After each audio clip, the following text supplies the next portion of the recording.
Just to me, mate.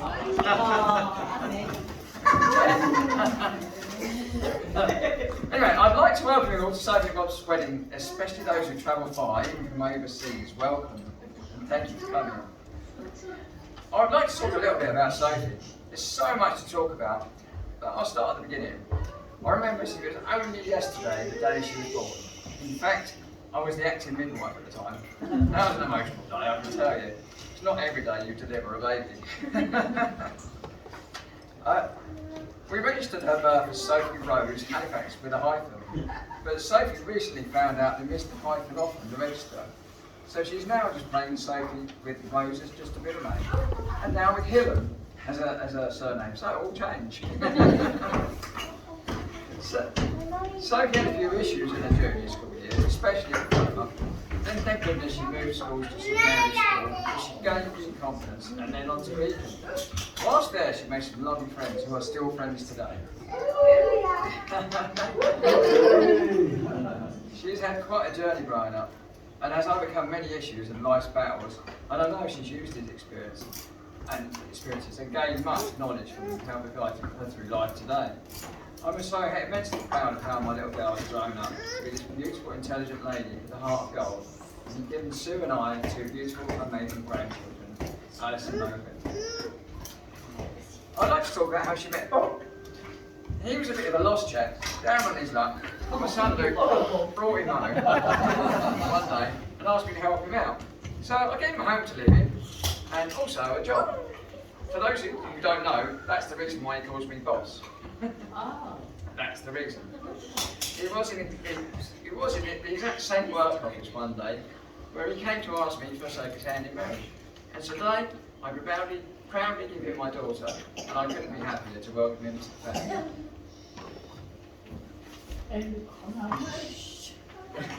Marriage is a difficult but rewarding journey through life, and I'm very lucky to have been married now for nearly 32 years. There's one piece of advice I can give to them, is to make time for each other. Maybe find a common hobby or a pastime you enjoy doing together. Maybe not get Harley Davidson license, Sue and I have done. But I'd like everyone to stand and raise a glass with me to wish Sophie and Bob a long and happy marriage. Sophie and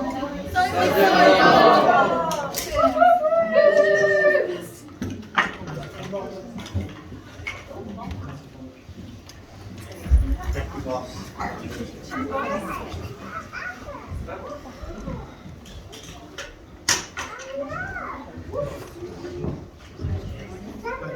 Oh, no, it's the room. It's almost turned out.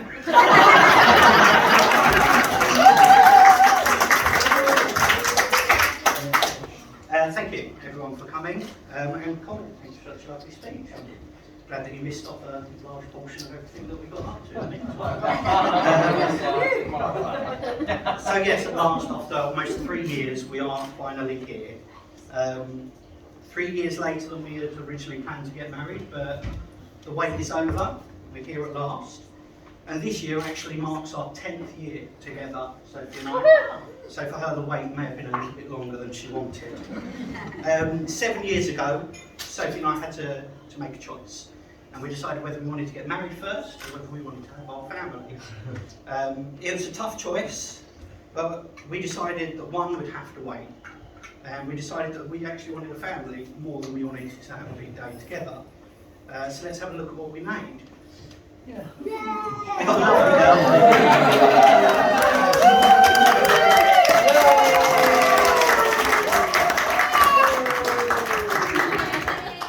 And Alice is a girl with such fierce intelligence, such gentle spirit, and such genuine kindness.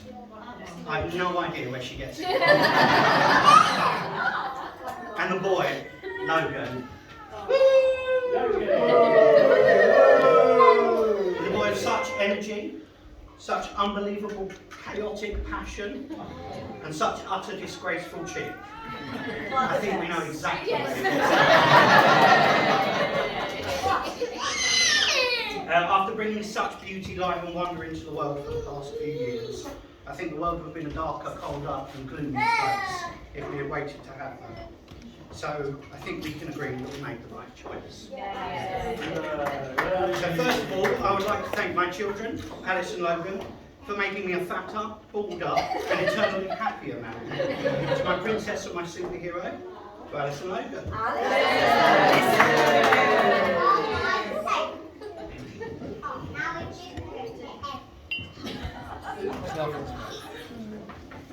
Yes, if you wouldn't mind giving that one to Logan for me. And obviously, getting married, we had to make choices over who was going to be involved in the ceremony. We wanted everyone to be. We could only decide on a couple. So there was no greater couple than our niece and nephew. I can't see where she's gone, there she is. So thank you to Maddie and Ben.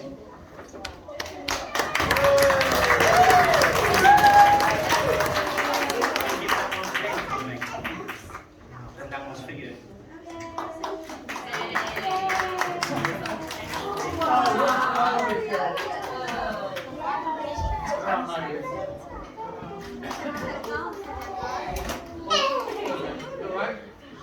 So we are truly humbled by the love, the affection and the appreciation that we feel here today from the family.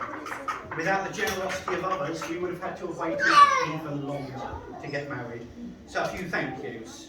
Thank you to the best men and the bridesmaids. You look far more beautiful than I could ever imagine. Your delicate grace, soft beauty and radiance astounds me. And the bridesmaids look okay. Thank you to Joyce for making our wedding day.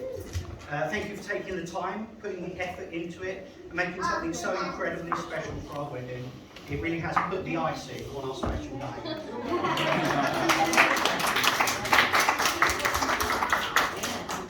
And of course, thank you to Russ for putting up with a bullshit. To our parents, to Mum and Fred, Dad and Tish, Sue and Colin. Without your support over the years, we wouldn't be where we are today. We wouldn't have the family we do. We wouldn't live in the home we share, and we wouldn't be here with you all to celebrate our marriage. Here's a little something to say thank you.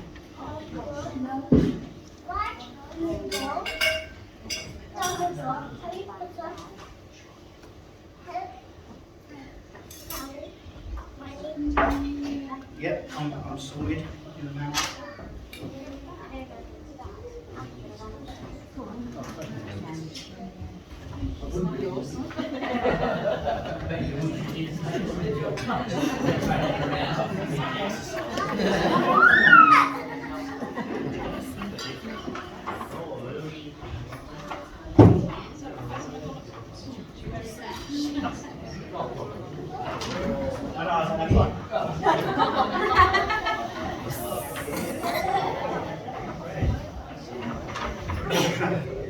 So life, it seems, is all about the timing. It's about patience, and it's about waiting for the right moment. The right person and the right place when the stars align and you just know. So I'd like to take a moment now to tell you when I just knew. Sophie and I have been seeing each other for a few months. And as you know, I was staying in Colin and Sue's house. So I'd just started to share a bed with Sophie. So I woke up in the night, as you do, in desperate need for a bathroom. So, stumbling, half blind, half asleep, I decided to treat myself to a sitting down wee. So as I sat there on a porcelain throne, I looked down at my feet and noticed my toenails had been painted bright pink while I slept. And that was the moment that I knew that she'll be able to keep me on my toes. Now I look at her, looking more beautiful than I've ever seen her. It can make an atheist thank God for bringing her into my life. But instead, let us thank the incalculable ironies of galactic coincidence that for a millennia, the motes of stardust clung together in the cold, waiting until right here, right now, in this very moment, made something so perfect, so bright, so beautiful, and so silly that they could love me. So here's a toast to my bride.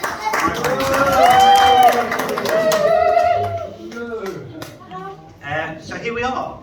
We've waited long enough for this. But that's the story of us. Because at the end of the day, isn't that what love is all about? Not having to wait anymore.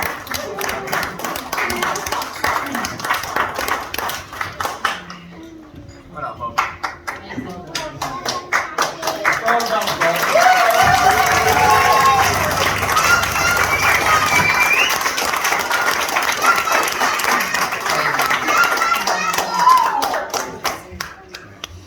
Oh, sorry. I'm not very funny. I'm trying my best. We like love.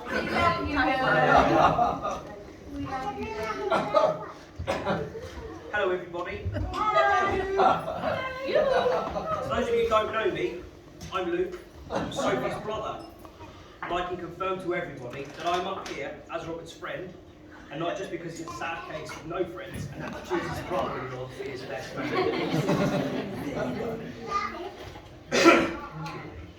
Now this is usually the part where the best man tells that rubbish joke when the groom has finally admitted that the best man is the best man. But I can't claim that honour today. That honour goes to Andrew, Robert's brother. But the reason I'm standing up here reading my speech is because the stories Andrew would have for Robert would be far too embarrassing and damning for Robert to be read on his wedding day. I have to say, Andrew, you've done an incredible job. Because as annoying little brothers go, I think you have the worst. So I brought you a present today. It's a medal, I think it's right.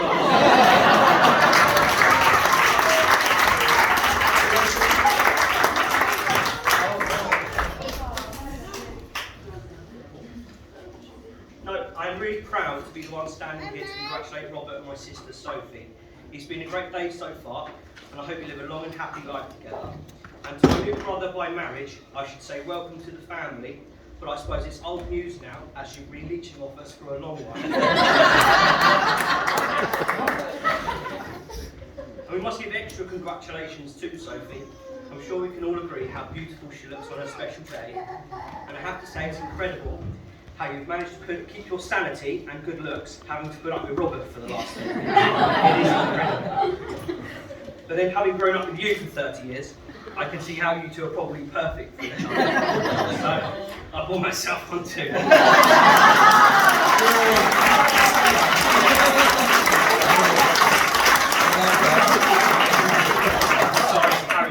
Sorry. Let me take you back to when I first met Rob. It was 2009 and life felt a little strange. All my school friends had split up and gone off to various universities across the country, and I had left school and went straight into work. It was my first day in my new job at Morrison's, and it was our induction day.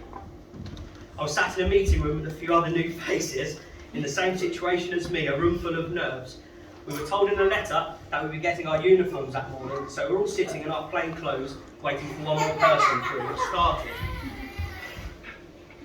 Then in walks some lad, 10 minutes late, dressed in a suit and a tie like he was attending a funeral. This was Robert, by the way. Sorry I'm late, he says, as he looks around the room at all of us. I can imagine what was going through his head as he sat there, incredibly overdressed, as most of the others couldn't help but snigger. Honestly though, my first thought when I first met Rob was I was pretty chuffed that somebody of a similar age was here, and I looked forward to getting to know him. It took a few weeks until we realised we lived across the road from one another, and he said, "Hello, I'm Bob, and I'm into running." I put some envelopes on the table. We opened envelope 1.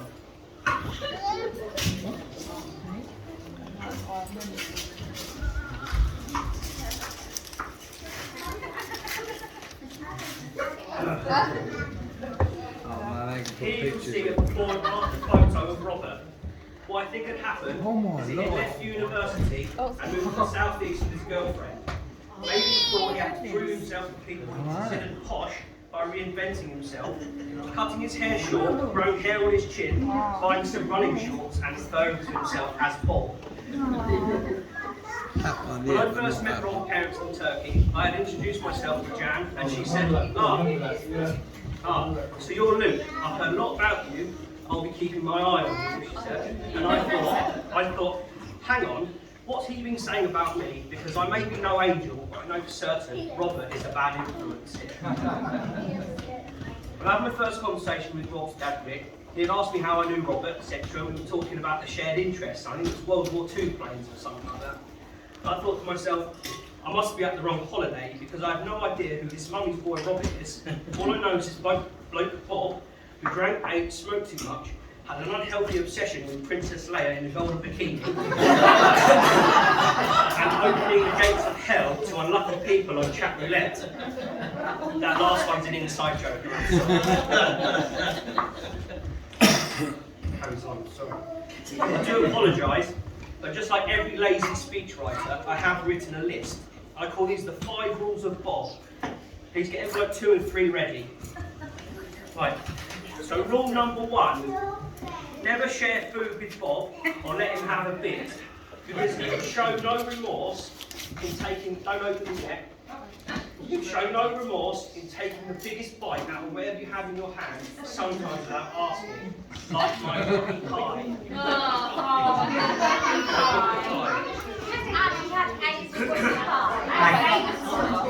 Rule number 2, watch out for your drinks when you're out with Bob, as he finds it hilarious to throw dirty coins in your beer, or bonking the top of your bottle, ruining your expensive beer and making a mess. Please open envelope 2. There's a few here. Rule number 3, don't get too close to Bob when taking a picture. As you can see in the pictures, he'll take any opportunity to hit you in the nuts, smush cake or lick your face. He's done it a few times today, actually. Oh. Open envelope 3.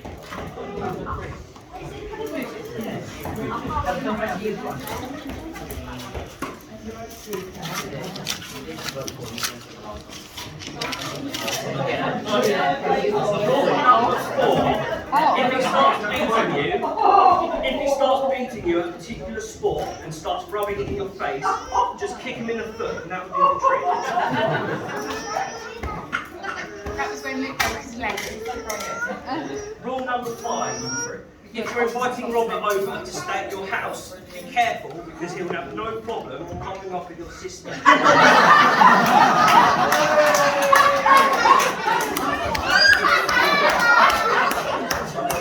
the last envelope. Please help yourselves to an embarrassing picture of Robert. I'm sure the majority of us deserve some ammunition. Thank you, Jan, for the pictures of this baby boy. Oh my God.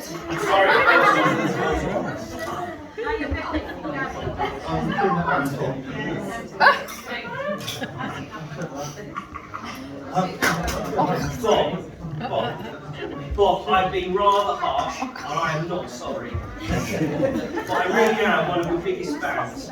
I really mean it when I say you're a great friend, and I think it was the only convention that we crossed paths because of the scary connection we had from the beginning. And even though I took the mick out of your suit the first day we met, our journey so far has been an incredible one, and I don't think I've been anyone else to it. You're also a great father, and Sophie mother. Your kids are perfect in every way, and you both should be immensely proud. You're not just great with your own, because my children are incredibly lucky to have the best auntie and uncle in the world, and there is no way me and Irish would have coped without both your support. Honestly, I can't thank you to enough. It was one of my best decisions to give you both my blessing all those years ago, because although cliche, we really will be best friends forever. Our lives connected by those 4 little people will make sure of that, and I have to thank Sophie for marrying you, because if I were given the choice to pick a brother, I would pick you. I love you, muchacho. Well, thank you for listening to me, and I apologise if I've made Robert seem really, really boring. It's that time everyone has been waiting for. Free alcohol. Please raise your glasses to my best friends, my sister, my brother, Sophie and Robert.